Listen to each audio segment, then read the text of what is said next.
على الجيش أن يقوم بعملية التطهر الذاتي كما قال أستاذنا الدكتور محمد عبد الحميد. بيعتقد الدكتور أنه أولى خطوات التطهر للجيش هو القضاء على الجنجويد، وهو لذلك وقف مع الجيش. أولى خطوات التطهر هذه هي القضاء على الجنجويد كليا. ربنا يتمم نصر الجيش يا رب. ثانيا، إبعاد الكيزان كليا، لا من قريب ولا من بعيد في الجيش مهما كان ثمن ذلك. وتعلم المؤسسة العسكرية أن السودان يقف، الشعوب السودانية كلها تقف معهم يدا واحدة لكي تتم عملية التطهر هذه، وإبعاد كل المدنيين في أي شكل من أشكالهم عن المؤسسة العسكرية. وجود مدني في الجيش هو تدنيث للمؤسسة العسكرية وأدبها وقلة لقيمتها. ووجود عسكري في السياسة هو قلة احترام لنفس الجيش قبل ما يكون قلة احترام لأي جهة أخرى، وقلة احترام للسودانيين واحترام لعقولهم في إدارة الدولة المدنيين.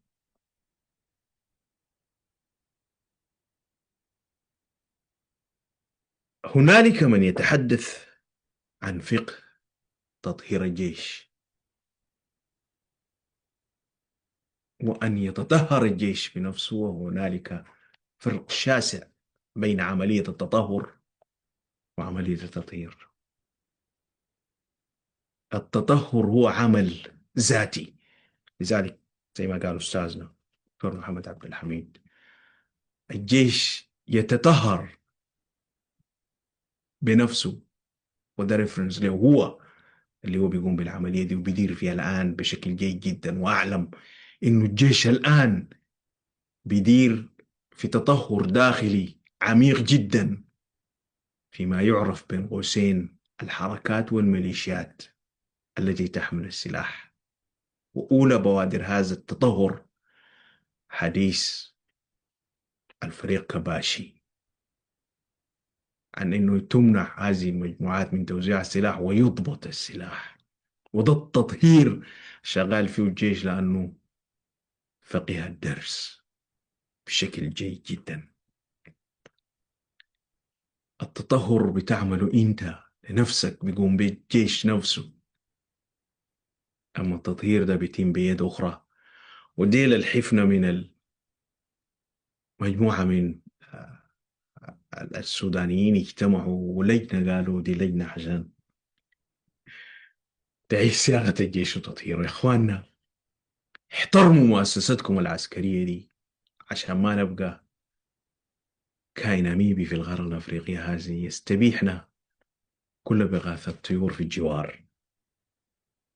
ونحن من المدرسة الداعية إلى أن يتطهر الجيش ويحترم ويكون تاج راس الدولة في مكانه وفي تخصصه. قيادة الجيش يا برهان الحتة اللي دخلت فيها الجيش أضيق من خرم إبرة، لكن لطف الله كان أكبر علينا وعلى السودانيين الأنقياء.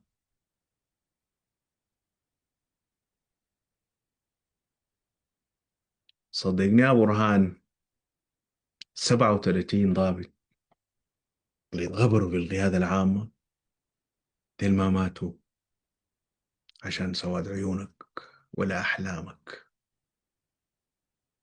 ديل دافعوا عنك لأنك أنت رمز الجيش، ولأنهم بيفهموا رمز الجيش يعني شنو والجيش بيعني شنو زي ما شرحناه في المقدمة.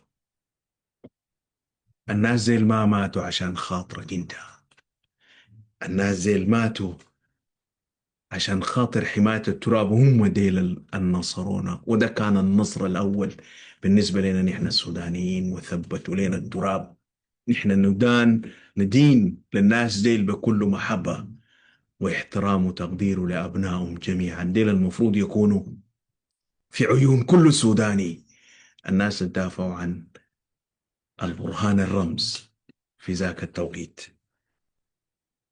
ما دافعوا عنك عشان انت زول كويس ولا زول ذكي ولا زول نابغة، ابدا. دافعوا عنك عشان التراب. والحد هسه اللي بيموتوا في الواطة وبيدافعوا اولادنا في الارض ديل، ربنا يتمم نصرهم.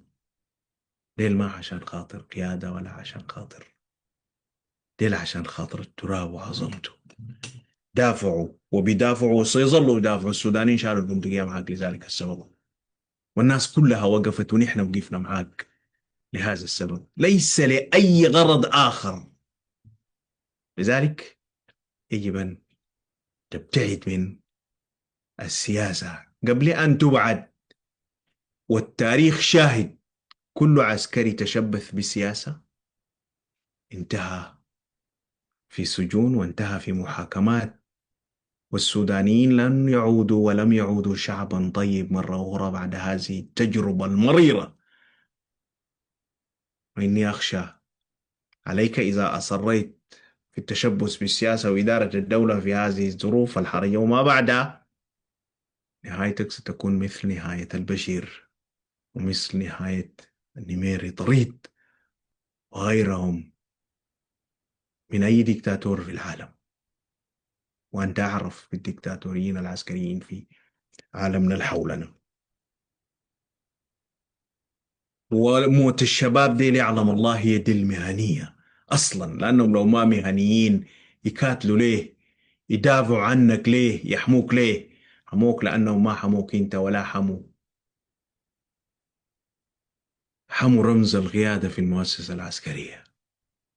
وده اللي كثير من السياسيين ما يقدروا يفهموا ولا يقدروا يفقهوه. لذلك احنا وقفنا مع الجيش، لأننا نفهم ونستوعب ونعي تماما الباك بون بتاع البلد. وأولادنا اللي بيقاتلوا ديل فاهمينه، والحموك ديل فاهمينه. لذلك هم العظمة ما انت. افتكر انه لحد هنا يا برهان يجب انك تركب عقليتك العسكرية، وانت شاطر في ده. ما عندنا كلام في الموضوع ده. أو ده نجحتوا، شفناكم بعين ربنا يتمم نصر الجيش. شفناكم صبرتوا وتحملتوا ونحن ضيقنا بالطول، لكن اثبتوا انكم انتوا عساكر حقيقيين. وشفت نجاحكم جميل كيف. شفتوا نجحتوا وزعتونا كيف. شفتوا فرحتوا السودانيين كيف. ربنا يتمم نصر الجيش يا رب. شفناكم أسعدتونا، لأنه ده محل معرفتكم. خمدت البلد يا برهان، وصدت وجدت أنت والسلكون الناطق لما دخلت في السياسة والاقتصاد والمال. خمدت البلد وكادت أن تنسرب من بيننا. يعني كدنا لولا ال37 الماتوا ديل كان البلد انسرب. لو رئيس الجمهورية استلم السلطة وقتها وقتلوك. شفت الموازنة شكلها كيف. شفتوا انتم لما تفضوا لعسكريتكم وتفزعوا من التصريحات واللقاءات السياسية والتلفزيونات والشاشات. شفتوا بتنجدوا شغلتكم كيف. شفتوا نصرتونا وفرحتونا قدر شنو. ركب عقليتك العسكرية لأنه ده محل نجاحك. وأطلع مطلقا من المزارة بتاعت السياسة دي كلكم، ولا تصريح.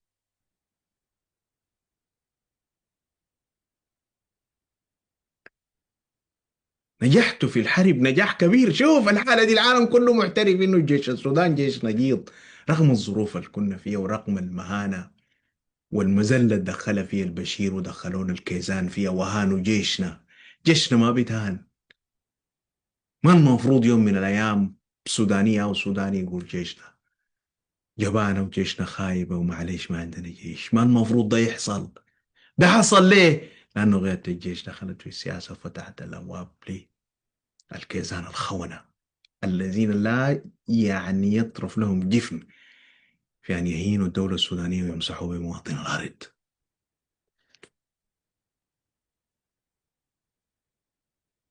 شوف يا سيدي، بعد الحرب دي نصيحتي لك أنا وللتاريخ تشيل عفشك وتفوت، عشان لا تبقى وصي أنت على المدنيين، عشان ما وعشان ما يتفتح باب للمدنيين القاصرين إنهم يجوا يتكلموا ويقولوا يصلحوا الجيش. أنت ما بتصلح حاجة ما عندك فيها. ودي المهانة يا برهان اللي جبتوها انتوا للجيش والبشير وغيره. دي المهانة اللي جبتوها لنا وجبتوها لمؤسستنا العسكرية عظيمة الشان، المفروض تقيف بعيد من كل السياسة عشان ما يهينا كل من يسوى وما يسوى. تعال شوف الليلة في المهانة بتاعت الجيش رتب ولابس أي زول وبتتختى في الشوالات عملها بتاعنا الجنجويد. ربنا يكمل نصر الجيش باكتمال التطهر الكلي في هذه المؤسسة، والتطهر ما بيتم إلا أنتوا تمشوا كليا من السياسة، والسياسة تمشي منكم بعيد كليا، كيزان يقطع وشهم غير مأسوف عليهم إلى الأبد. وكل أو كل حزب يفكر في أن يكون يأخذ الجيش ظهير، دي ذاتها بتقلل من قيمة الجيش. إنه المدني ياخدك ظهير عشان يحكم بيك، يحكم ببندقيتك، وبندقيتك هي اتعملت لمنو؟ بندقيتك اتعملت لحماية المواطن، عزته، شرفه، وعزة التراب كله. نصيحتي لك شيل حاجاتك وتوكل على الله، خلي السياسة لأهلها الصادقين فيها،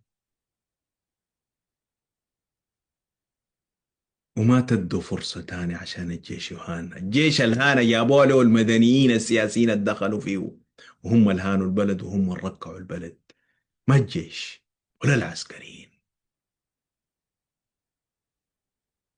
مرة تانية احنا وقفنا معاك، وماتوا أولادنا في القيادة العامة، وماتوا ضحوا السودانيين بأرواحهم وبفلذات أكبادهم. وقفنا معاك احنا بكل ما نملك من قوة، لأنك انت غاية الكيان الراغي وحطم البلد وأسى. ربنا يتمم نصر الجيش.